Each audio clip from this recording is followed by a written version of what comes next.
Welcome to Aadya TV. ఇప్పుడు మనం అమీర్పేటలోని Madhur Nagar సిసివిఆర్ gate దగ్గర ఉన్నాము. ఇక్కడ ఈ సిసివిఆర్లో పనిచేసే ఆయమ్మలు వాళ్ళ వేతనాలు ఇవ్వాలి అని చెప్పేసి ఇక్కడ వాళ్ళు ఇప్పుడు ఆందోళన చేయడం అనేది జరుగుతుంది. ఇక్కడ మనం చూస్తున్నాం కదా, గేట్ ముందరనే వాళ్ళు కూర్చోవడం అనేది జరిగింది. అంటే వాళ్ళకి ఏదైతే బకాయిలు ఉన్నాయో, పెండింగ్ ఉన్న వేతనాలు మాత్రం వెంటనే ఇవ్వాలి అని చెప్పేసి ఇక్కడ వాళ్ళు సిఐటియుసి ఆధ్వర్యంలో వీళ్ళు ఆందోళన చేపట్టడం అనేది అయితే జరుగుతున్నది. సో ఇప్పటికే దాదాపుగా 5 నెలల వేతనాలు మాత్రం ఇవ్వడం లేదు అని చెప్పేసి వాళ్ళు ఈరోజు ఆందోళన ధర్నా నిర్వహించడం అనేది జరుగుతుంది. గేట్ ముందర కూర్చోవడం అనేది అయితే జరుగుతుంది. కొంతమంది మనతో పాటు సిఐటియుకి సంబంధించిన నాయకులు ఉన్నారు, వాళ్ళని అడిగి తెలుసుకునే ప్రయత్నం అయితే చేద్దాం. చెప్పండి అన్న, ఎందుకు ఈ ధర్నా ఎందుకు చేయవలసి వస్తుంది? వారంకి ఒకసారి రోడ్డుపైకి రావాల్సిన అవసరం ఏముంది వీళ్ళు ఆయమ్మలు? పోయిన నెల 20 తారీఖు రోజు కూడా ఇదే పద్ధతిలో ధర్నా చేయడం అనేది జరిగింది. ఆ రోజు అధికారులు వచ్చి హామీ ఇచ్చారు, మాకు ఒక వారం రోజులు లేదా 10 రోజులు సమయం ఇవ్వండి, మీ వేతనాలు మొత్తం కూడా వేసేస్తాము, 1 కోటి రూపాయలు శాంక్షన్ అవుతూ ఉన్నాయి, దాంతో మీ 5 నెలలకు సంబంధించిన బకాయి వేతనాలు ఉన్నాయో అవి మొత్తం కూడా విడుదల చేస్తామని చెప్పేసి అన్నారు. మరి పోయిన నెల 20 తారీఖు జరిగితే ఈ రోజుకి మనం 11వ తారీఖు వచ్చాం, అంటే 21 రోజు అయింది. వాళ్ళు చెప్పిన వారం రోజులు 10 రోజులు కాకుండా ఇంకా మేము 10 రోజులు ఎక్స్ట్రా చూసాం. ఎక్స్ట్రా చూసినా కూడా ఇప్పటి వరకు ఎక్కడేసిన గొంగడి అక్కడే ఉన్నట్టు ఈరోజు అధికారుల చర్యలు ఉన్నాయి, ప్రభుత్వం యొక్క చర్యలు ఉన్నాయి. అందుకని ఈరోజు అనివార్యంగా మళ్ళీ ఈరోజు రోడ్డు మీద కూర్చోవలసిన పరిస్థితికి ఈరోజు గవర్నమెంట్ తీసుకొచ్చింది. అధికారులు మమ్మల్ని రోడ్డు మీద కూర్చోబెట్టారు అని చెప్పేసి ఈ సందర్భంగా చెప్తా ఉన్నాం.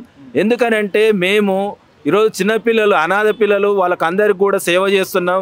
వికలాంగుల పిల్లలు ఉన్నారు, వాళ్ళకందరికీ మా సొంత పిల్లల కంటే కూడా ఇక్కడ ఉన్న ఆయమ్మలు మొత్తం ఈ అనాథ పిల్లల దగ్గరనే వాళ్ళ జీవితాలు మొత్తం కూడా గడుపుతూ ఉన్నారు. మరి అట్లాంటి వాళ్లకు నెల జీతం ఇవ్వడం కోసానికి కూడా ఈరోజు కాంగ్రెస్ గవర్నమెంట్ దగ్గర డబ్బులు లేవా అని చెప్పేసి ఈ సందర్భంగా అడుగుతూ ఉన్నాం. వీళ్ళకున్న జీతం ఎంత? 14,500. అంటే 130 మందికి వేసుకుంటే ఎంత అవుతుంది డబ్బులు ఈరోజు? ఆ 130 మందికి ఇవ్వడం కోసానికే ఈరోజు బడ్జెట్ లేదా? తెలంగాణ దగ్గర కనీసం వీళ్ళకి జీతాలు ఇవ్వడానికి బడ్జెట్ లేదా? ఈరోజు ఐఏఎస్లకు శాలరీస్ వస్తాయి, మంత్రులకు శాలరీస్ వస్తాయి, ముఖ్యమంత్రి గారికి వస్తుంది, ఈరోజు పోలీస్ విభాగం, అనేక విభాగాల వాళ్ళకి 30 తారీఖు రోజు లేదంటే 1 తారీఖు రోజు శాలరీస్ పడుతూ ఉంటాయి. మరి వీళ్ళకి మాత్రం ఈరోజు జీతాలు ఎందుకు ఇవ్వట్లేదు అని చెప్పేసి ఈ సందర్భంగా అడుగుతూ ఉన్నాం. అంటే ఈరోజు ఇది అనాథ పిల్లలకు సంరక్షణ కేంద్రము కాబట్టి దీంట్లో పనిచేసే వాళ్ళు కూడా అనాథలే, ఎవరికి పట్టదు, అటు స్టేట్ గవర్నమెంట్కు పట్టదు, ఇక్కడ ఉన్న బీజేపీ గవర్నమెంట్కు పట్టదు, ఎవరికి కూడా పట్టని పరిస్థితిలో ఈరోజు ఉన్నది. అందుకనే అనివార్యంగా ఈరోజు మేము ఇక్కడ కూర్చోవాల్సి వస్తుంది. ఇప్పటికైనా అధికారులకు చెప్పదలుచుకున్నాం, ప్రభుత్వానికి చెప్పదలుచుకున్నాం, ముఖ్యమంత్రి గారికి, ఆర్థిక శాఖ మంత్రి గారికి, స్త్రీ శిశు సంక్షేమ శాఖ మంత్రి సీతక్క గారికి కూడా మేము చెప్పదలుచుకున్నాం ఏంటంటే మా జీతాలు మాకు ఇవ్వండి, మేము పనిచేస్తూ ఉన్నాం. మరి పనిచేస్తున్నప్పుడు జీతాలు ఇవ్వడం కోసానికి ఈరోజు ఏం ప్రాబ్లము? ఈరోజు ఉల్టా చెప్తా ఉన్నారు అధికారులు ఏంటంటే పిల్లలకి ఏమన్నా అవుతానంటే పోలీస్ కేసులు పెడతారంటారు. ఎవరి మీద పెడతారు పోలీస్ కేసులు? మేము ఇక్కడ వచ్చి జీతాలు పెంచమని చెప్పేసి ఇక్కడ కూర్చున్నామా? మీ నిర్లక్ష్యం, మీ బలహీనత వల్ల ఇక్కడ వచ్చి కూర్చున్నాం. మీరు కనుక జీతాలు కనుక ఇచ్చి ఉంటే మేము ఎందుకు ఇక్కడ కూర్చోవాల్సి వస్తుంది అని చెప్పేసి ఈ సందర్భంగా అడుగుతా ఉన్నాం. ఈరోజు భయపెట్టించి మాతో పని చేయించుకోవాలనుకోవడమే మీ మూర్ఖత్వము. అందుకని ఈరోజు మేము చెప్తున్నాం, భయపెట్టడం కాదు, మీరు చేయాల్సిన పని ఏదైతే ఉందో అది స్పష్టంగా చేయండి.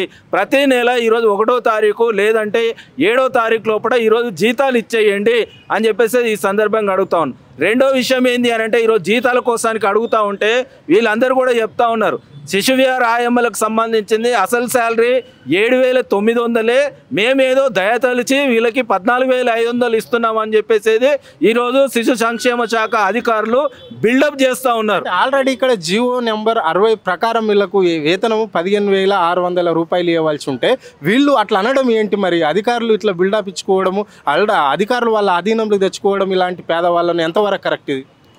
అదే ఈరోజు మేము గవర్నమెంట్ను ప్రశ్నిస్తున్నాం. ఎందుకు అని అంటే జీవో 60 వచ్చినప్పుడు ఇక్కడ ఉన్న యూనియన్ మొత్తం కార్మికులందరూ కూడా పెద్ద ఎత్తున పోరాటం చేస్తే ఆ రోజుల్లో ఉన్న కమిషనర్ దివ్యా మేడం గారు మొత్తం ప్రభుత్వాన్ని ఒప్పించేసి ఆ రోజు 15,600 చేశారు. మళ్ళీ దాని తర్వాత ఎందుకో 14,500 అయిపోయింది. అసలు మేము 14,500 అయినప్పుడే అంతకుముందే మా 9,000 శాలరీ ఉన్నది. మరి ఈరోజు 7,900 అని ఎలా చెప్తారు? అంటే ఈరోజు ఏ రకంగా ఇస్తున్నారు? మరి 7,900 అంటే ఈరోజు కాంట్రాక్టర్లకు మీరు మొత్తం 14,500 ఇవ్వాలి అని చెప్పేసి టెండర్లు పిలుస్తారు వాళ్ళకి. మరి ఏ లెక్క ప్రకారం మీరు టెండర్లు పిలిచారు అని చెప్పేసి ఈ సందర్భంగా అడుగుతాం. అంటే మీరు చెప్తున్నది ఒకటి, చేస్తున్నది ఒకటి. మరి ఈ గోల్మాల్ అంతా ఎక్కడ జరుగుతుంది, దీని కారణాలు ఎవరు, దాన్ని కూడా ఈరోజు బహిర్గతం చెయ్యండి అని చెప్పేసి మేము ఈ సందర్భంగా అడుగుతా ఉన్నాం. ఎందుకంటే మాకు ఎవరి దయలు అవసరం లేదు. మేము ఈరోజు కార్మికులము, చెమటోడుస్తున్నాం. ఈడికి వస్తే 8 గంటలు డ్యూటీ చేసి ఇంటికి పోతామన్న గ్యారంటీ లేదు.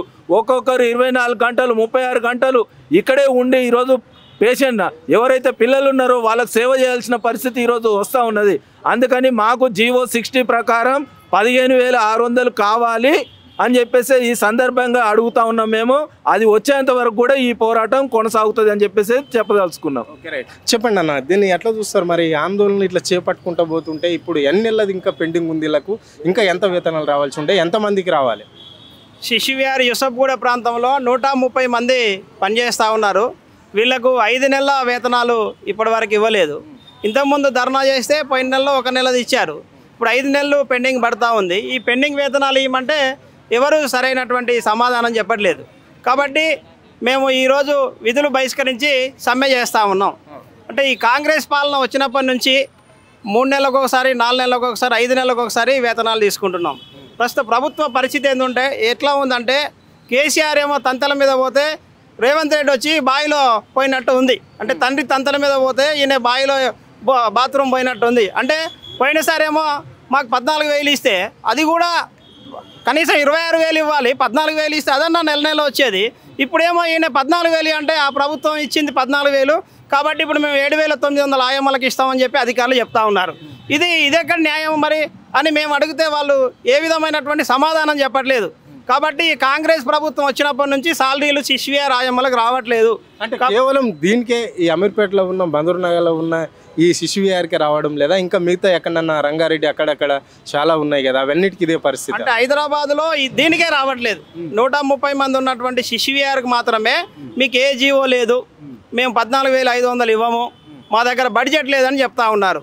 ఈ సందర్భంగా మనం ప్రగతి భవన్ వెళ్ళాము, సెక్రటరీ వెళ్ళాము, కలెక్టర్ ఆఫీస్ వెళ్ళాము, ఎవరి దగ్గరికి వెళ్ళినా మా చేతులు ఏం సమాధానం లేదని చెప్తా ఉన్నారు. కాబట్టి అందుకే మాకు ఎక్కడ విధి లేనటువంటి పరిస్థితులలో పిల్లల్ని వదిలేసి ఈరోజు సమ్మె చేయడం జరుగుతూ ఉంది. ఈ సందర్భంగానన్నా సమస్య పరిష్కారం అవుతుందని ఆశిస్తా ఉన్నాం. అంటే ఇక్కడ మరి సమస్యలు ఉంటాయి కదా, ఇప్పుడు పిల్లలను వదిలేసి మీరు ఆందోళన చేపడుతుంటే, ఇక్కడ ధర్నాలు చేస్తుంటే అక్కడ ఇబ్బందులు అవుతాయి కదా, దాన్ని ఎట్లా చూస్తారు మరి? అక్కడ ఎవరు చూసుకోవాలి? అంటే మేము పోయిన నెల 6వ తేదీన సమ్మె నోటీస్ ఇచ్చాం. మేము 20వ తేదీన సమ్మె చేస్తాము. కాబట్టి మాకు 6 నెలల జీతాలు ఇవ్వాలి, కొంతమందికి 7 నెలల జీతాలు ఇవ్వాలని చెప్పాం. వాళ్ళు ఎలాంటి చర్యలు తీసుకోలేదు. ఆ రోజు మేము కొంతమందిని పనిలో పెట్టి 20వ తేదీన సమ్మె చేశాం. ధర్నా చేసిన సందర్భంగా ఒక 10 రోజుల్లో వేతనాలు ఇస్తున్నారు. 10 రోజుల్లో ఇస్తారని చెప్తే మనం 10 రోజులకు 20 రోజులు, ఈరోజు 21 రోజుకు టైం ఇచ్చాం. ఇప్పుడు కూడా మేము ఇస్తామని ఎలాంటి సమాధానం చెప్పట్లేదు. కాబట్టి తప్పనిసరి పరిస్థితులలో ఇక వేరే ఆప్షన్ లేదు. కార్మికులకు సమ్మె చేయకపోతే, పని బంద్ పెట్టుకోకపోతే ఇక వాళ్ళకు తెలియట్లేదు. అంటే మా విలువ, కార్మికుల విలువ, ఆయమ్మల విలువ వాళ్ళకు కూడా తెలియాలి అనే ఉద్దేశంతో మేము పని బంద్ పెట్టాం తప్పితే పని బంద్ పెట్టాలనే ఉద్దేశం ఎవరికీ లేదు. సో మరి ఏందన్న, ఇక్కడ పోలీస్ బలగాలు కూడా మోగరించి ఉన్నాయి. మరి ఏంది పరిస్థితి ఏంటి, ఎట్లుండబోతుంది? ఇదే విధంగా మీరు ఇక్కడనే ఆందోళన చేపడితే మళ్ళీ మీకు ఏమన్నా థ్రెట్ ఉండే అవకాశం ఉందా? ఉంది. ఇప్పుడు మేము ఈరోజు పని బంద్ పెడితే మీ మీద పిల్లలకి ఏమన్నా అయితే కేసులు పెడతామని చెప్పేసి వాళ్ళు చెప్తా ఉన్నారు. మీరు ఎంతసేపు చేస్తారు మరి పోలీసు వాళ్ళు కూడా అంటూ ఉన్నారు. అయితే మనము సమస్య పరిష్కరించే వరకు చేస్తాం. పోలీసు వాళ్ళు అరెస్ట్ చేసినా, జైల్లో పెట్టినా, అధికారులు కేసులు పెట్టినా మేము మాత్రం వీళ్ళకి జీతాలు వచ్చే వరకు, అంటే మనం జీతాలు ఎక్కువ అడగట్లే, గొంతమ్మ కోరికలు అడగట్లే, చేసిన పనికి జీతం అడుగుతున్నాం. వాస్తవంగా పెరిగిన ధరలకు అనుగుణంగా 26,000 ఇవ్వాలని ఒక పక్క సమ్మెలు ధర్నాలు చేస్తున్నాం సిఐటిగా మేము. కానీ ఇక్కడేమో అంటే పని చేసిన దానికి జీతం అడుగుతూ ఉన్నాం.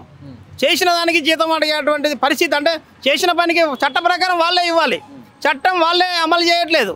మరి ఉన్నటువంటి చట్టం కనీస వేతనాలు అమలు చేయట్లేదు, అసలు ఇచ్చే జీతం ఇవ్వట్లేదు. 14,500 ఇవ్వబట్టి మాకు 4 సంవత్సరాలు అవుతుంది. ఇప్పుడేమో 7,900 మీకు ఇస్తామంటున్నారు. మరి అది 7,900 ఏ చట్టం ప్రకారం ఇస్తాం? రాసియమంటే అట్లా మేము రాసియమంటున్నారు. మరి ఎట్లా మా బతుకులు అంటే మీరు అంతే, మా దగ్గర లేదండి, అక్కడికి వెళ్ళండి, ఇక్కడికి వెళ్ళండి. మీరు చెప్పారు కదా 2 నెలల వేతనం ఇచ్చిర్రు అని చెప్పారు. అది ఎంత కట్టించారు మీకు? అంటే జీవో ప్రకారం కట్టించారా, లేకుంటే వాళ్ళు తీసుకున్న వాళ్ళు అనుకున్న విధంగానే 7,500 ఇట్లా కట్టించారా? అంటే మాకు 4 సంవత్సరాలుగా 14,500 ఇస్తుంది. దాని ప్రకారం ఇస్తారు ఇప్పటి వరకు. మాకు అంటే 15,600 రావడం, 15,600 రావట్లేదు, 14,500 ఇస్తున్నారు. ఆ ప్రకారమే మాకు ఇచ్చారు. ఇప్పుడు 5 నెలల వేతనాలు పెండింగ్లో ఉన్నాయి. ఈఎస్ఐ కార్డులు పని చేయట్లేదు. ఇప్పుడు 5-6 నెలలుగా వీళ్ళు ఇవ్వట్లేదు, కాంట్రాక్ట్ ఈఎస్ఐ కట్టట్లేదు. ఈఎస్ఐ వరకు పని చేయట్లేదు. ఆరోగ్యం బాగలేకపోతే అందరూ ప్రైవేట్ హాస్పిటల్లో చూయించుకోవాల్సి వస్తుంది. పిఎఫ్ డబ్బులు అందులో జమ చేయట్లేదు. అనారోగ్యం బారిన పడ్డప్పుడు మరి ఎట్లా అనేటువంటిది కూడా ప్రశ్నిస్తున్నాం ఈ సందర్భంగా.